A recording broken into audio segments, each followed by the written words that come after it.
여름 8월 한 달 동안은 성가대를 쉬는 교회가 굉장히 많은데 가운을 벗고 하는 교회도 많이 있습니다. 그런데 한 사람도 저한테 가운 벗자는 얘기도 안 하고 쉬자는 말도 안 해서 옳다구나 하고 그랬는데 지금 들으면서 고마운 마음이 많이 듭니다. 기도하겠습니다. 하나님, 우리가 연약한 육체를 가진 자들로서 여름을 지나가면서 예배 드리기에 많은 어려움이 있음에도 오늘 마음을 같이 하는 귀한 종들을 하나님께서 기억하셔서 우리 안에 예배의 은혜가 있게 하여 주옵소서. 또다시 코로나가 기승을 부려서 많은 이들의 마음속에 불편한 마음과 걱정하는 마음이 있습니다. 하나님, 질병을 이기게 하시는 주의 손이 함께하여 주실 줄 믿습니다. 우리를 약하게 하고 넘어지게 하는 질병을 다시는 우리가 굴복하지 않는 귀한 종들이 되게 하여 주옵소서. 오늘도 주여 우리를 불러 이 예배 중에 말씀하시니 주의 말씀을 잘 대언할 수 있도록 종을 붙잡아 주시고 말씀을 전하고 듣는 중에 하나님께서 역사하셔서 우리의 질병과 우리의 환난과 우리의 염려와 우리의 죄도 씻어 주옵소서. 예수 그리스도의 이름으로 감사하며 기도드렸습니다. 아멘. 네, 우리 좌우에 계신 분에게 격려합니다. 하나님은 오늘도 살아서 우리 가운데 역사하십니다. 네, 저만 설교하는 게 아니고 그 선포가 여러분의 설교에 모든 신자는 선포를 하면서 살아야 되거든요. 여기 캐리그마, 첫째 캐리그마, 선포가 있는 신앙을 살아야 합니다. 세 가지는 우리의 삶 속에서 항상 드러나야 합니다. 그럴 때 교회가 건강해지는 거죠. 요즘 이제 다시 코로나 때문에 약이 딸려서 어렵다는 때에 와 있습니다. 우리 제자 훈련생 중에 한 분도 지금 코로나 걸려서 오늘 못 나온다고 연락이 왔는데요. 아마 여러분 중에 당분간 또 코로나가 여러분들 괴롭힐 것 같습니다. 어떤 분은 그런 얘기를 했어요. 코로나 때문에 한국교회가 앞으로 하나님 앞에 10년은 부끄러워해야 한다. 근데 그런 목사님들이 계세요. 우리가 코로나 때 너무 놀래가지고 나라가 하자는 대로 예배 드리지 마. 그러면 예배 안 드리고 법적으로 문제 삼으면 그냥 그게 겁이 나서 그냥 절절매고 옛날 우리 교회도 7명의 경찰과 그 공무원들이 줄을 지어서 예배 도중에 들어오더라고요. 그래서 참 이게 뭐지 그랬는데 어떤 목사님들이 얘기처럼 우리가 지나치게 놀래서 신사참배와 비슷한 짓을 했다. 우리는 10년 동안 회개해야 된다.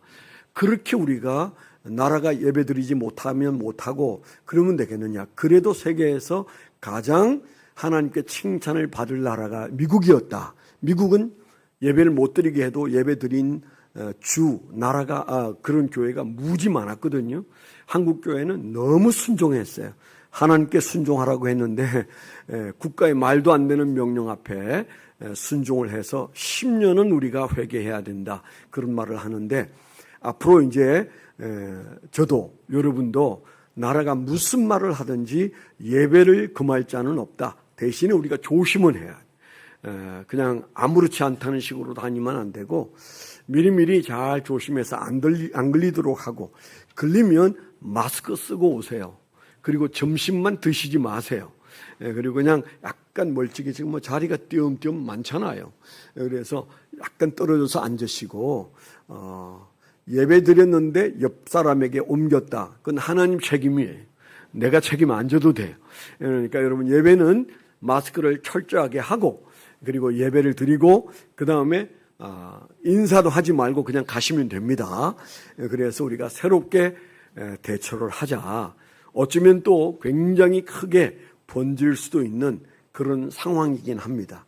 그래서 전과 동으로 우리가 비디오 예배 드리면 되지. 그건 이제는 아니라고 생각합니다. 그래서 좀 대처하는 새로운 믿음으로 하나님 앞에 나가기를 부탁을 드립니다. 오늘 말씀은 지난주 목금 토 3일 동안 수양에 갔다 오신 분들에게는 복습하는 시간이 될 수도 있습니다. 똑같은 설교를 3일 한 것을 정리할 거예요. 그런데 제가 경험해 보니까 우리 교인들에게는 망각의 은혜가 있어요. 그래서 예화만 빼고 다 잊어버리더라고요. 그래서 같은 예화만 안 쓰면 여러분들이 잘 잊었다가 다시 새롭게 들릴 수 있다. 새롭게 들리는 것은 은혜예요. 들었는데 또 은혜가 된다. 이건 뭐 최고 좋은 신앙입니다. 여러분이 그런지 아니면 잊어버렸는데 생각 날락말락한다 이러는지, 들었는데 다 기억하는데 더 은혜가 된다. 그렇다면 여러분들은 오늘 점심을 맛있게 드셔도 죄가 안 됩니다. 그런 마음을 가지시고, 또 못 가신 분이 반이셔요. 여러분 중에 반은 못 가셨어요. 그런 분들, 뭐 반은 채 안 되겠지만은 그런 분들에게는 우리 함께 하나님이 우리에게 공평하게 나누어 주시는 말씀이기 때문에 뭐 3일 동안 한 얘기를 짧게 하지만은 한 뭐 5분의 1 정도로 짧게 하겠지만 여러분들에게 이런 은혜를 그때 우리에게 주셨구나. 오늘 내게 이 말씀을 하시는 이유는 나도 그렇게 살으라고 이 말씀을 주셨구나. 그런 믿음으로 받으면 하나님께서 영광을 받으시고 우리의 삶의 활력소가 될 줄 믿습니다. 오늘 우리가 함께 생각하려고 하는 말씀이 동행입니다. 동행. 오늘 우리가 읽은 말씀에도 두 분이나 등장했잖아요. 거기에 에녹이라는 사람이 나오는데 그 에녹에 대해서 뭐라고 말합니까? 300년을 하나님과 동행하며. 얼마나 멋있는 말이에요. 300년을 하나님과 동행했다. 65세부터 죽는 날까지, 뭐 죽지는 않았지만은 그가 하늘나라로 들림받는 날까지 300년 동안 하나님과 동행한 에녹을 얘기하면서 그 다음에 24절에도 다시 에녹이 하나님과 동행하더니 하나님이 그를 데려가심으로 세상에 있지 아니하였더라. 이 동행이란 단어, 히브리어로 할라크라는 단어인데요. 할라크, 그 단어고 그 단어에 속한 의미로 오늘 우리가 은혜를 좀 나누려고 합니다. 도대체 인생이 뭐냐? 여러 가지 표현 중에 하나, 인생은 동행이다. 그렇게 말할 수 있어요. 여러분들이 살아오는 인생에서 가장 많은 영향을 준 게 뭐였습니까? 누군가와의 동행이에요. 그 대상이 배우자일 수도 있고 부모일 수도 있고 그리고 자녀일 수도 있고 친구일 수도 있습니다. 적어도 우리는 이 범주 안에서 우리의 행과 불행이 정해져요. 그렇죠. 어떤 부모를 만나서 태어났느냐, 그분들과 어떻게 동행했느냐, 또 우리는 어떤 사람과 부부로 맺어져서 동행하고 살아왔느냐, 또 어떤 사람과 함께 형제로 우리가 살아왔는가, 그리고 또 우리는 자녀 세대와 함께 살아가는데 내 자녀로 태어난 그 아무개와 어떻게 동행하며 살아왔으며 살아가고 있는가, 그게 우리의 눈물이고 기쁨이고 우리의 삶의 결정체고 결과물입니다. 그래서 인생은 뭐냐? 동행이다. 인생은 동행이다. 그렇게 말해도 조금도 우리가 거기에 토를 달 수 없는 말입니다.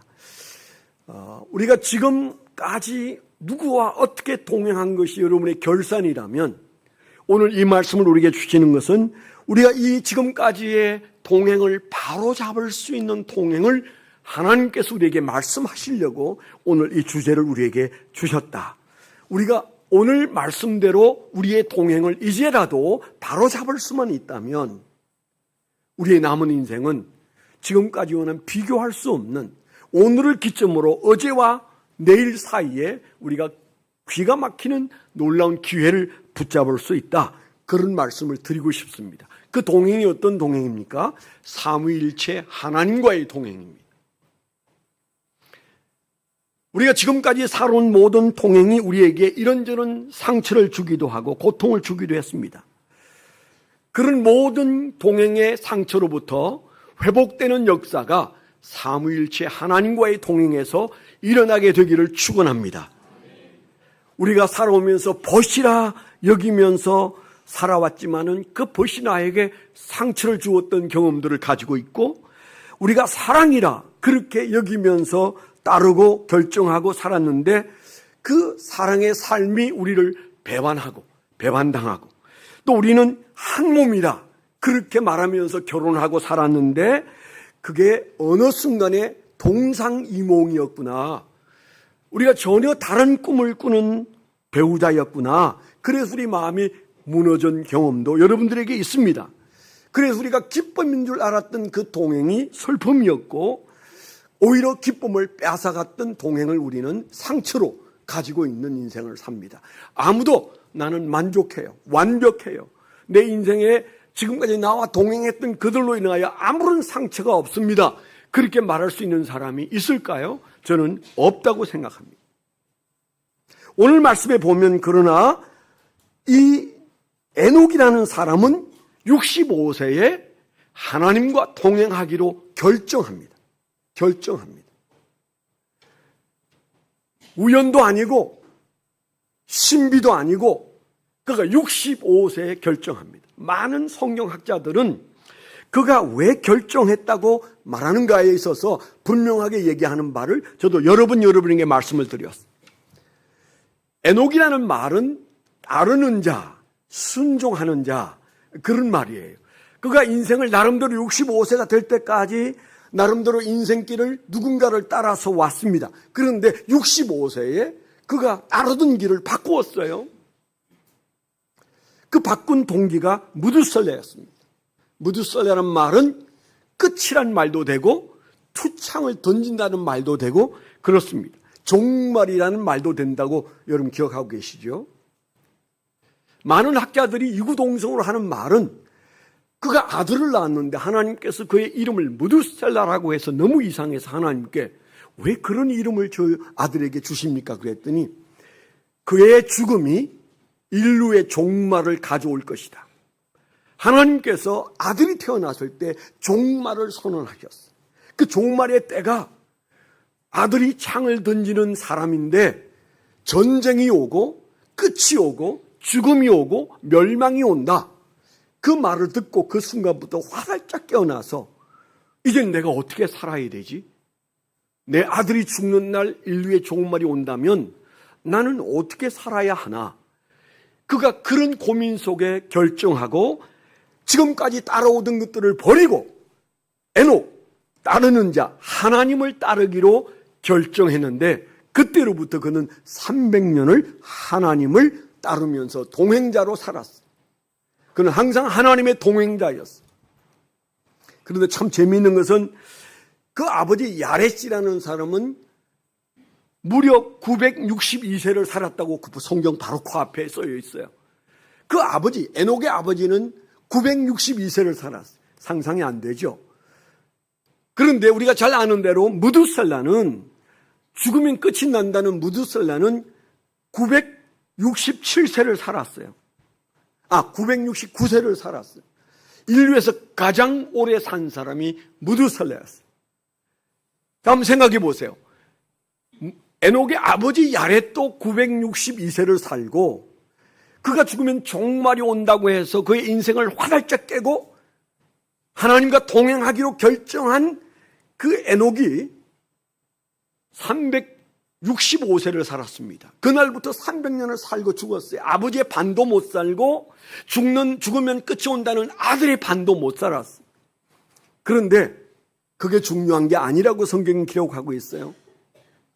그 무드살라가 죽던 해 노아가 600세가 될 때 그때 무슨 일이 벌어졌어요? 그가 죽던 바로 그 해 노아의 홍수가 일어났습니다. 에녹은 미처 보지 못하고 일찍이 죽었지만 죽은 게 아니라 하나님 나라로 갔지만은 하나님의 말씀은 그대로 이루어졌습니다. 969세에 무드살레가 죽던 해 우리가 잘 아는 노아의 홍수가 일어났고요. 전 세계 설화에는 모든 나라, 모든 설화에는 홍수 설화가 다 있어요.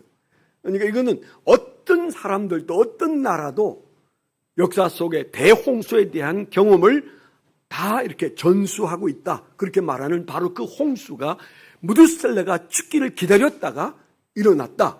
성경은 그렇게 말하고 있고 그런데 에녹은 그런 사건이 일어나기 그저 훨씬 전에 365세 그는 일찍이 하나님 곁으로 갔어요. 뭐 했다는 겁니까? 그는 결과로 그 종말을 보고 무두셀라가 죽으니 홍수가 왔구나, 그가 보고 믿었던 사람이 아니에요. 믿고 살았고 300년 산 다음에 하나님이 그를 기쁘게 데려가신 다음에, 그리고 한참 후에 홍수가 났다는 말은 결국 에녹은 어떤 사람이냐? 믿음을 따르는 자요, 믿음의 사람이었다. 우리 삶의 현 주소에 믿음이 있는가 돌아보십시오. 무엇이 나를 움직이고 있나를 돌아보십시오. 결과가 아닙니다. 결과를 믿고 그것을 따르는 사람을 믿음의 사람이라고 말하지 않습니다.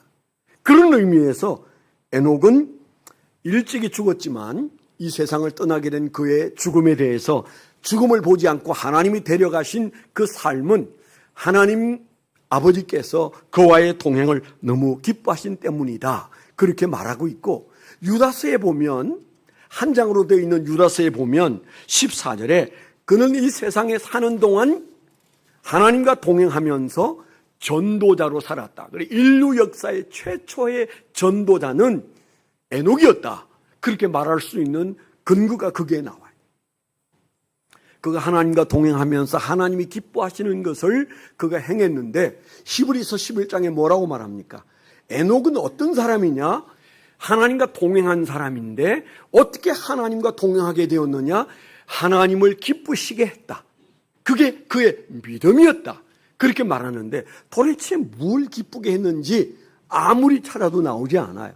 그냥 하나 딱 유다서에 있는 말씀이 그가 최초의 전도자였다. 하나님의 도를 전하는 것을 그가 기쁘게 했고, 하나님은 그의 그런 신앙을 기쁘게 여기셨다, 그렇게 말할 수 있는 것이죠. 그래서 오늘 우리가 조금 전에 읽었던 그 에녹에 관한 말씀의 근거에서 하나님과의 동행이 우리 삶을 바꿀 수 있다는 사실을 믿게 되기를 축원합니다. 그것이면 충분하고요. 지금까지 우리가 아쉬워하는 모든 동행에서의 상처와 실패와 그리고 염려와 지금까지 여러분이 어떤 동행에서 겪은 고통을, 모든 고통에서 하나님께서 우리를 자유케 주실 줄 믿습니다. 떠나서 동행하는 에녹의 걸음을 걷는 데 있어서 우리가 기억해야 할 삼위일체 하나님과의 동행의 원리를 우리가 잠시 생각하면, 하나님 아버지와의 동행이 있고 예수 그리스도이신 아들 하나님, 성자 하나님과의 동행이 있고, 그 다음에 성령 하나님과의 동행이 있다, 이 사실을 우리가 기억하시죠.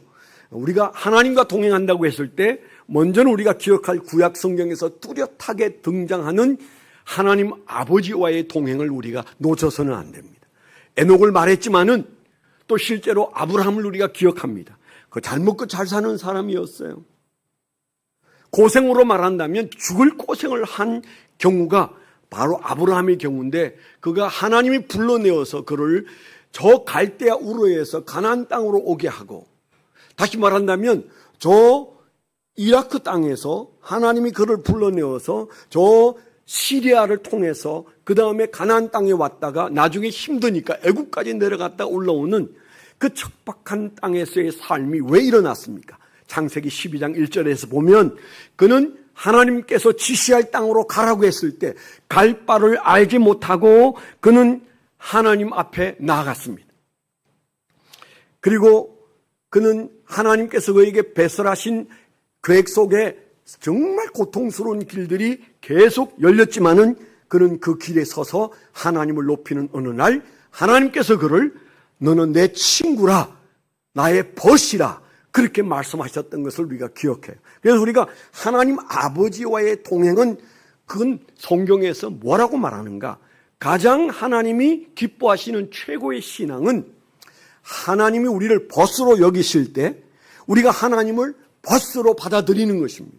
하나님이 내 친구라고 말씀하실 때 감히 우리가 어떻게 하나님을 친구라고 말할 수 있어요? 그렇지만은 하나님이 아브라함에게 벗이라고 말씀하셨어요. 야고보서 2장 23절로 26절에 보면 그가 아들 이삭을 바치는 순간에 하나님이 아브라함을 불러서 하신 말씀이 이제 너는 나의 벗이라, 그렇게 말씀하셨어요. 믿음의 결정체는 하나님을 나의 친구라 여기는 것입니다. 아까 예배를 드릴 때 시작할 때 제가 그런 성경을 읽었어요. 요한복음 15장에 보면 예수님이 마지막 내일 붙잡혀 십자가에 매달리기 전에 하신 말씀입니다. 너희는 지금까지는 종이었지만은 이제는 종이 아니고 나의 친구다. 사람이 친구를 위해서 자기 목숨을 버리면 이에서 더 큰 사랑이 없는데 내가 내일 너희를 친구로 여겨 그 사랑을 행하기 위하여 내가 너희를 구원하기 위한 친구로서의 목숨 바치는 일이 일어날 것이다. 그렇게 말씀하셨어요. 하나님도 예수님도 우리를 친구라고 선포하십니다. 그래서 우리 신앙이 어디까지 가야 되느냐? 동행 중에 가장 중요한 첫 번째 단추는 하나님 아버지를 나의 친구로 여겨서 친구로서의 동행이 우리 삶 속에서 일어날 때 그 동행이 바로 에녹의 동행이고 아브라함의 동행이에요. 그러면 여러분, 하나님이 우리를 친구로 여겨주셨다면, 우리가 그걸 감사하게 받는다면 친구 사이는 어떤 사이입니까? 어떻게 친구가 가능해요? 여러분, 살아온 인생에서 옛날 그 옛적에 그 친한 친구들이 몇 명이나 지금 살아있습니까? 몇 명이나 계속 여러분 좋은 친구의 관계에 있습니까? 아마 대부분 다 이런저런 이유로 흩어지고 만나보기 어렵고 멀리 있고 그럴 겁니다. 근데 정말 진정한 친구는 뜻이 같을 때 가능해. 우리가 하나님을 내 친구로 여기는 그 동행이 가능해지려면 하나님의 뜻에 내 뜻을 붙여야 돼. 그래서 에녹이 뭐 했다고 그랬어요? 에녹이라는 말은 따른다. 그런 말이라고 그랬잖아요. 너는 내 친구라. 그렇게 하나님께서 아브라함에게 말씀하실 때 아브라함은 갈 바를 알지 못하지만 지시할 땅으로 나갔던 사람이다. 주님과 함께 동행하기를 원한다면 하나님의 뜻을 물으십시오. 내 뜻을 하나님에게 설득하려고 하지 말고 날마다 하나님의 뜻을 묻고 그 뜻 앞에 나를 굴복시키는 삶을 살면 우리가 주님과 동행하는 에녹의 축복이 우리에게 넘쳐날 줄 믿습니다. 두 번째 우리가 기억해야 할 것이 뭐예요? 두 번째 동행이 예수 그리스도와의 동행. 한 발 더 나가는 거예요. 예수님은 우리를 뭐라고 말씀하셨어요? 친구라고 말씀하시면서 동시에 성경은 우리를 신부라 말하고 예수님을 신랑이라 말하고 있습니다. 그러면서 그냥 단도직입적으로 예수님과 동행하려면 예수님을 사랑해야 된다. 그렇게 말했어요. 물론 친구 사이도 사랑입니다. 그러나 신랑과 신부 사이에 있는 사랑은 특별합니다. 이 사랑보다 더 진한 사랑은 없어요. 그래서 에베소서 5장에는 뭐라고 말했어요? 교회와 예수님 사이는 신랑과 신부의 사이인데 너희 부부가 사랑하는 크리스찬 부부는 신랑 예수처럼 남편은 그렇게 살고 그 다음에 신부는 교회처럼 그렇게 순종하는 것이다. 신랑인 예수가 교회를 위해서 목숨 바친 사랑을 베푼 것처럼 남편은 아내를 위해서 목숨을 바치라. 아멘. 네, 아멘 안 하네. 우리가 왜 장가 들었어요? 목숨 바쳐 사랑하려고 장가 들었어요. 물론 난 그런 생각 없었는데, 물론 그때는 신앙이 없었으니까 그냥 그냥 예쁘장한 여자 쫓아다니다가 그냥 결혼했을 수 있습니다. 예수 믿고도 그렇게 사는 것은 바보예요. 우리가 예수 믿으면서 모든 게 바뀌었어요. 철학이 다 바뀌었어요. 가치관이 다 바뀌었어요. 그래서 우리가 성경적 가치관은 뭐예요? 예수님이 교회를 사랑하여 목숨을 바치는 그 사랑을 남편은 아내에게 행하라. 그렇게 말씀하셨어요. 남성들은 아멘 하십시오. 네. 그게 성령의 명령이에요. 저도 그렇게 못 사니까 참 저도 부끄럽지만은 그렇게 살려고 애를 쓰고 있습니다. 그런데 신부는 그 남편 된 교회가 예수님에게 순종하듯이 신부는 남편에게 순종하십시오. 아멘? 네. 오늘 이 시대는요, 아내를 위해서 죽는 남자는 있어도 남편을 순종하는 여자는 없는 시대라고 그러잖아요. 네. 좀 기분 나쁜 얘기지만은 순종이 죽는 것보다 훨씬 힘들다. 다들 그렇게 생각해요. 가슴에 손 얹고 한번 생각해 보세요. 죽는 게 쉬운가? 순종이 쉬운가? 순종이 훨씬 어렵다고 생각합니다. 그런 시대에 우리가 살고 있어요. 이럴 때 믿음의 사람들의 그 특징을 보여줘야 해요. 남편에게 순종하는 것이 이 세상에서는 우리가 보여줄 크리스찬의 덕목이다. 우리가 그런 마음을 가지고 살게 되기를 축원합니다. 베드로와 예수님 사이에 요한복음 21장에 보면 백신 3마리의 물고기를 잡게 하신 후에 그 새벽에 주님께서 너가 나를 이 사람들보다 더 사랑하느냐? 그렇게 주님께서 물으셨던 사건을 우리가 기억합니다. 신앙은 뭐냐? 사랑입니다. 신앙은 어떤 사랑이냐? 아가페. 예수님은 너가 나를 아가페 하느냐? 그렇게 물으셨어. 그때 그는 깜짝 놀랐어. 필레오는 몰라도 제가 아가페 한다는 말을 하기에는 너무 부끄럽습니다. 이런 마음 때문에 그가 필레오 합니다. 그걸 주님이 아시지 않습니까? 그렇게 대답했고, 두 번째 다시 한번 똑같은 질문을 던질 때에도 예수님은 너가 나를 아가페 하지 않느냐? 그렇지. 그렇게 물으셨을 때 두 번째도 그는 도저히 아가페 한다는 말을 할 수가 없었어. 세 번째는 예수님이 단어를 바꾸셨다고 그랬지. 너가 나를 필레오 하는 것 내가 인정해. 그렇지? 그랬더니 예 주님. 그랬을 때 내 양을 먹이고 내 양을 치라. 그렇게 말씀하시면서 너는 나를 위하여 죽을 것이다. 그의 죽음까지도 순교까지도 말씀하시는 장면을 우리가 잘 알고 있어요. 무슨 얘기입니까? 주님께서 지금 하고 있는 얘기는 예수님과 베드로 사이에 사랑을 얘기하고 있어요. 어떤 사랑을 얘기합니까? 아가페 사랑을 말하고 있습니다. 제가 수련회 때 그 말씀 드렸잖아요. 필레오가 쉬운 사랑이냐, 스톨게가 쉬운 사랑이냐, 에로스가 쉬운 사랑이냐, 아가페가 쉬운 사랑이냐. 여러분, 아가페는 이 4가지 사랑 중에, 성경에 나오는 인간이 사랑하는 4종류의 사랑 중에 가장 어렵다고 우리는 생각합니다. 그런데 성경은 그게 가장 본질적이고 가장 쉽다, 그렇게 말씀하십니다. 하나님이 우리를 그렇게 사랑했기 때문에, 예수님이 우리를 그렇게 사랑하셨기 때문에, 성령님이 우리를 그렇게 사랑하셨기 때문에 우리에게 그렇게 사랑하도록 명령하셨는데, 아가페는 뭐예요? 감정이 올라와야 되는 것도 아니고, 끌려야 되는 것도 아니고, 내 마음이 움직여야 되는 것도 아니고, 의지적으로 하는 것이 아가페 사랑.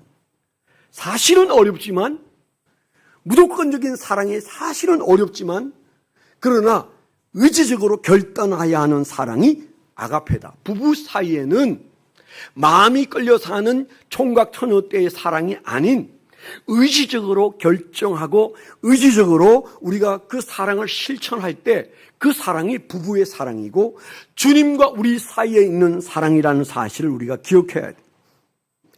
주님께서 우리를 목숨 바쳐 사랑하셨습니다. 우리가 주님에게 사랑으로 순종하는 결단을 하고 주님을 따르는 이 아가페 사랑, 그 사랑만이 주님과 우리가 동행할 수 있는 사랑이에요. 주님을 사랑하게 되기를 축원합니다. 세 번째 동행은 어떤 동행입니까? 성령님과의 동행이에요. 성령 하나님과의 동행. 우리가 하나님과 우리 사이의 동행은 친구처럼 뜻을 같이 하면 되고, 그 다음에 예수님과 우리 사이의 사랑은 순종하면 되는 사랑인데, 세 번째 성령님과의 사랑의 관계, 성령님과 동행하는 것은 어떤 동행이에요? 한 몸 동행입니다. 한 몸이라고 그랬어요. 로마서 8장에도 우리 안에 성령이 계셔서 우리가 기도할 수 없을 때도 말할 수 없는 탄식으로 하나님께 우리를 위하여 기도하시는 분이시다, 그렇게 말했어요. 예수님께서 성천하시기 전에, 십자가 지시기 전에 요한복음 14장과 15장 16장에 성령 말씀을 계속 하시면서 그 성령은 어떤 영이신가? 그 성령은 우리를 위해서 우리 가운데 우리 안에 오시는 영이시고, 내가 가고 그 성령이 오시는 것이 너희에게 유익하고, 그 성령이 우리 가운데 우리 안에 오시면 우리는 고아처럼 버려두지 않는다, 그렇게 말씀하셨어요. 오늘날도 예수를 믿는데 고아처럼 예수 믿는 사람이 너무 많아요. 하나님은 너무 멀리 계시고 예수님도 너무 멀리 계시고 성령님은 느껴지지가 않고, 고아처럼 예수 믿지 마세요. 그 말씀 그대로 예수님이 분명하게 여러 번 말씀하신 그대로 성령이 우리 안에 계시면 그 한 사실 때문에 성령과 동행하는 우리가 한 몸으로 하나 되었기 때문에 우리의 삶은 달라질 수밖에 없고 반드시 달라져야 합니다. 성령이 우리 가운데 계시고 우리 안에 계십니다. 그래서 성령을 어떤 분이라고 그랬어요? 또 다른 보혜사다. 예수님과 다른 보혜사인데 그 보혜사란 말이 무슨 말이에요? 파라클레토스란 말은 나를 이끌어가는 그분이 상담자요, 그리고 가이드요, 보디가드다. 그렇게 말씀하신 거잖아요. 나를 이끌어 가실 그 성령님이 오시고 예수님이 성천하시는 것이 너에게 유익이란 말씀. 이게 우리 신앙으로서 느껴지는 그 동행이 일어나야 돼요. 그런 역사가 일어나기를 축원합니다. 1982년에 제가 한라산을 등반할 일이 있었는데요. 그때 올라가다가 2시간 반을 도중에 그 한라산에 아직도 눈이 있는 5월 10일이었는데 그때 그게 제가 멈추어서 모든 등반객들이 다 멈추어서 움직이지 못하게 했습니다. 사건이 저 위에서 벌어졌다 그런 얘기를 들었는데 2시간 반쯤 지났을 때 해제가 될 무렵에 들것에 두 사람이 신천으로 덮여서 이제 그 119 요원들에 의해서 내려오는 걸 봤어요. 산 중턱에서. 무슨 일이냐 궁금해서 우리가 들었더니 그 얘기가 그 전날 밤에 대구대학 졸업여행들을 왔는데 그런데 하필이면 그때 대구대학 학생 중에 한 남자가 장가를 갔어요.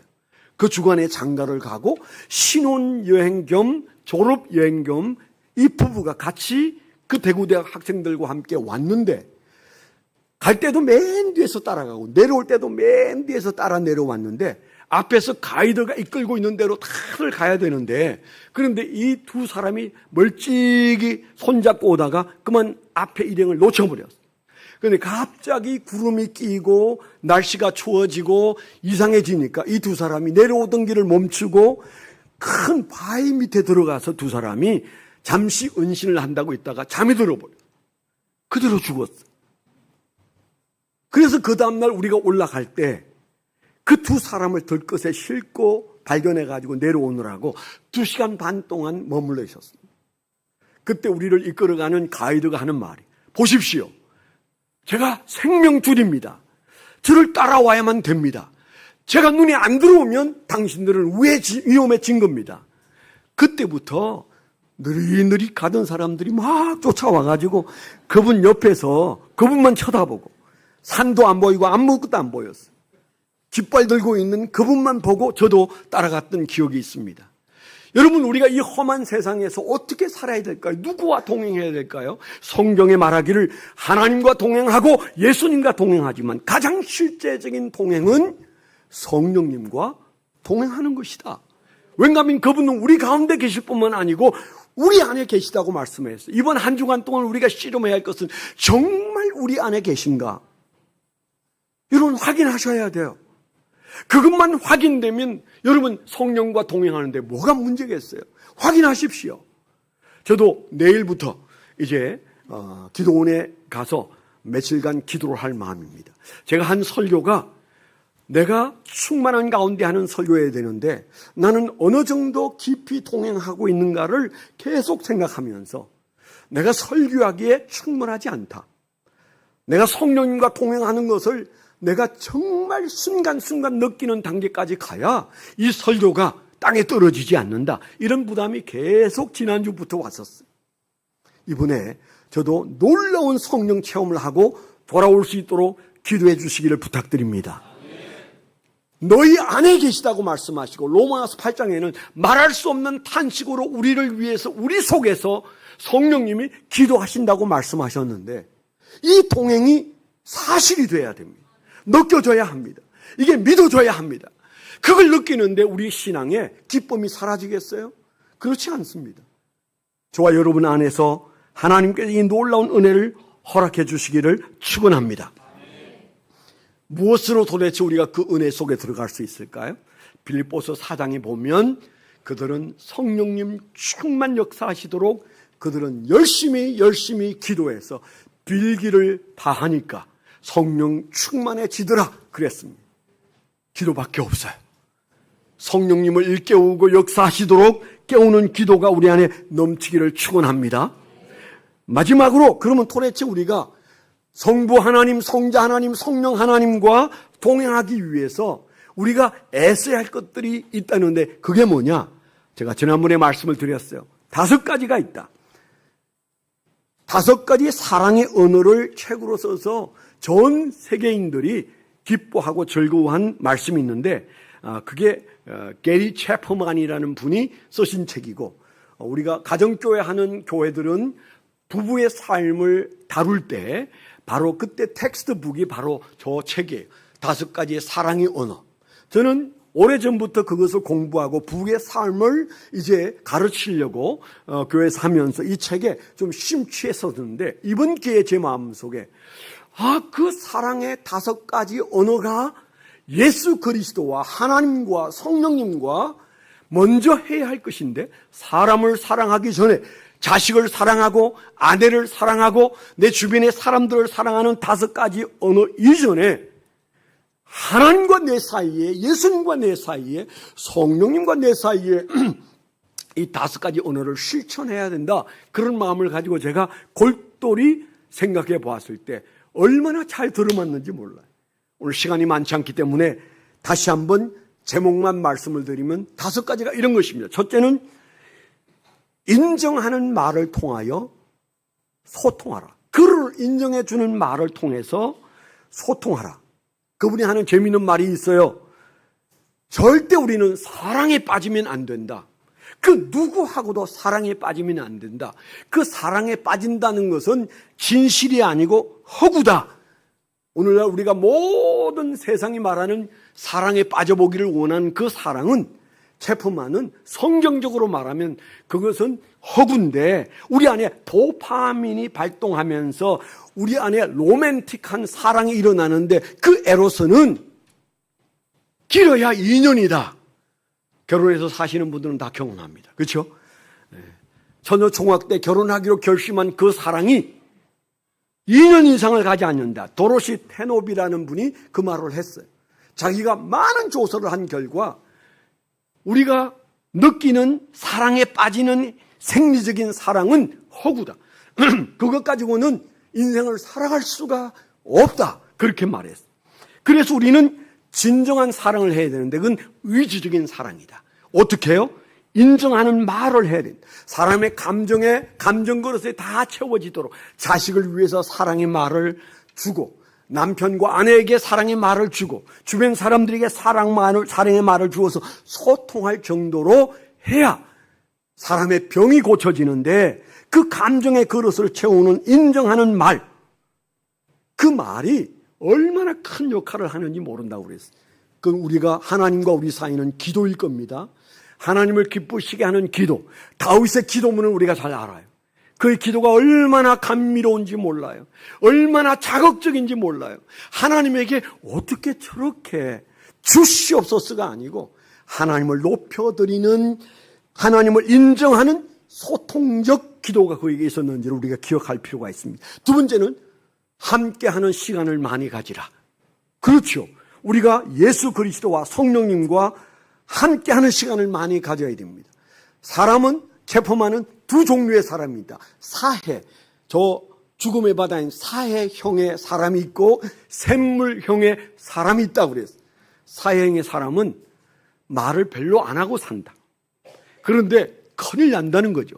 나는 좀 말을 별로 안 하고 마치 그 사해가 물을 받아서 그게 담그고만 있고 흘려보내지 않는 것처럼 내 삶이 그런 유행이라고 생각하면 오늘부터 말을 열심히 하라. 그렇게 말했어요. 샘물형의 삶을 사는 사람은 그 마음속에 듣는 훈련을 열심히 해야 된다. 흘려보내는 것에 열심을 내는 것과 함께 열심히 들으려고 한다. 여러분, 자기가 어떤 유에 속하는지 잘 보십시오. 하나님과 내 사이에도 마찬가지입니다. 함께하는 시간을 많이 가져야 돼. 세 번째는 선물이 관계를 증진하고 사랑을 돈독하게 한다 그랬어요. 선물. 예수님이 우리에게 선물을 수없이 주신 것처럼 우리도 주님께 선물을 드려야 된다. 선물은 존중받고 싶은 욕구를 충족시켜준다 그랬어요. 저도 제 자식들이 제게 보낸 짧은 편지를 하나도 안 버렸어요. 다 가지고 있어요. 제가 얘기했잖아요. 이 세상에서 가장 존경하는 두 분 중에 한 분이 아빠세요. 아마 엄마도 존경한다는 의미인 것 같은데, 그리고 그 밑에 PS 용돈 올려주세요. 그렇게 썼다고 그랬잖아요. 지금도 못 벌립니다. 그 아이가 40대인데도 10대에 제게 보낸 그 카드를 지금도 못 버려요. 왜 그럴까요? 이 아들이 나를 존중한다니까. 그래서 우리가 선물은 존중받고 싶은 욕구를 충족시켜준다. 문자 메시지 하나도 존중이 될 수 있고, 덜국 한 송이도 우리가 좋은 선물이 될 수 있는데, 우리가 예배도 하나님께 드리는 선물이에요. 기도도 선물이고 헌금도 선물이고, 옆에 앉아있는 전도된 사람이 옆에 앉아있다면 더 없는 선물이에요. 에녹이 하나님 앞에 올려드렸던 선물일 수 있습니다. 다섯 번째, 네 번째는 섬김이에요. 섬김. 다른 말로 봉사. 둘로서 종의 정신을 가지고 봉사할 때 우리 마음에 하나님의 자녀로 삼으셔서나 나는 주님의 종이고 성도의 종이라는 이 종의 정신을 가질 때 우리는 섬기지 않겠습니까? 하나님이 가장 기뻐하는 것은 우리가 종의 정신을 회복했을 때 하나님이 기뻐하신다고 그랬어요.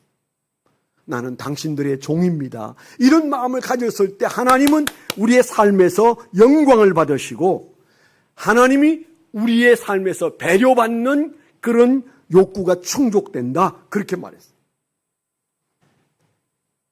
다섯 번째, 하나만 더 말씀을 드리면 신체적 접촉 혹은 스킨십 혹은 붙어 있으라, 그런 말로 받아들이면 돼. 우리가 사랑하는 사람과 붙어 있어야 되는 것처럼 우리가 하나님과 붙어 있어야, 성령님과 붙어 있어야 동행이 가능해요. 이 접촉점을 만든다는 것 굉장히 중요해요. 체포만은 이런 말을 했어요. 사랑받고 싶은 욕구가 사람들에게 있다. 그런데 그 사랑받고 싶은 욕구는 표면적 욕구고 현실적 결핍이나 기질에서 비롯된 것인데, 이게 진정한 의미는 그게 아니라 사랑받고 싶다, 이게 표면적인 것이지만 진짜 그 마음은 뚜껑을 열어보면 사랑하고 싶은 욕구가 발동해서 사랑받고 싶어 한다. 그렇게 말을 바꾸었어요. 사랑하고 싶은 욕구가 우리에게 진정한 욕구입니다. 사람이 사랑받을 때 행복하지만 진짜 행복한 것은 누군가를 사랑할 때, 그때 진실로 우리는 모든 욕구가 충족된다고 했어요. 우리가 하나님을 사랑하려고 하고 예수님을 사랑하려고 하고 성령님을 사랑하려고 할 때 사랑받고 싶은 욕구를 뛰어넘는 놀라운 동행이 가능합니다. 이 놀라운 말씀들 다섯 가지 실제적인 언어가 이 한 주간 동안 주님을 향해서도 사용되어지고, 내 이웃, 내 남편, 내 아내, 내 자식, 내 부모, 내 사랑하는 이웃들에게도 적용되어지는 동행이 일어나게 되기를 축원합니다. 우리 찬송 하나를 부르고 이제 기도하려고 하는데요. 주님여 이 손을 꼭 잡고 가소서. 이 찬송 우리가 지난번에 불렀죠. 우리가 한번 1, 2절 한번 부르도록 하겠습니다.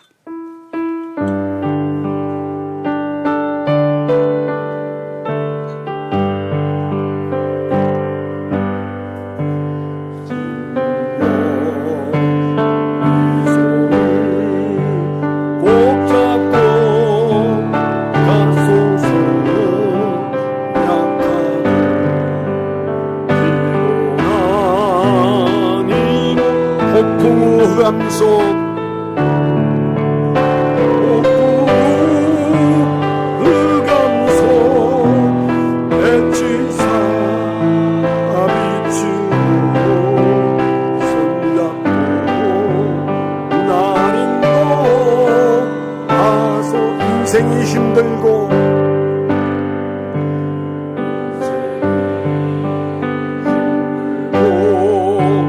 고난이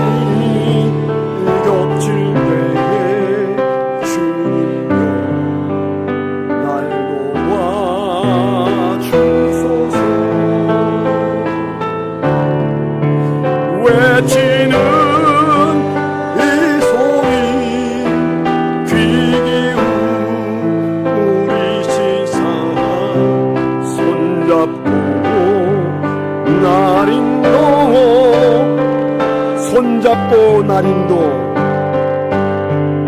손잡고 날인도 하소서. 주님, 우리의 손을 붙잡아 주셔서 주님과 동행하게 하여 주옵소서.